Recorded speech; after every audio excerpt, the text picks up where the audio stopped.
Ang paggamit ng fire extinguisher ay madali, ngunit mahirap kung hindi ka marunong.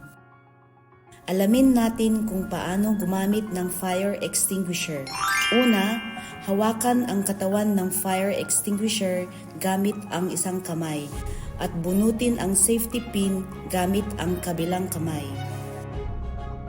Pangalawa, hawakan ang hose at iharap patungo sa may apoy at mahigpit na pisilin ang handle. Pangatlo, i-spray ng pantay-pantay ang fire extinguishing agent kung saan sumiklab ang sunog na parang nagwawalis lamang. Kapag nasa labas, gamitin habang nakatalikod kung saan nanggagaling ang hangin. Kapag nasa loob ng bahay, gamitin ito patalikod habang nakatayo paharap sa kung saan ka lalabas. Ang susunod, tingnan natin kung paano alagaan ang fire extinguisher. Ang fire extinguisher ay dapat na ipwesto sa isang lugar na madaling nakikita.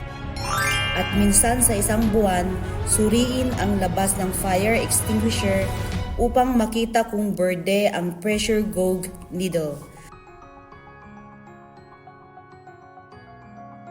At suriin kung may anumang problema sa lalagyan ng fire extinguisher at kung maayos na naipasok ang safety pin. Ang mga fire extinguisher ay maaaring gamitin ng hanggang 10 taon mula sa petsa ng paggawa. At pagkatapos ng 10 taon, kahit na mukhang bago at hindi pa nagamit, dapat itong itapon at bumuli muli ng bago. Ang paggamit ng fire extinguisher ay madali, ngunit mahirap kung hindi ka marunong.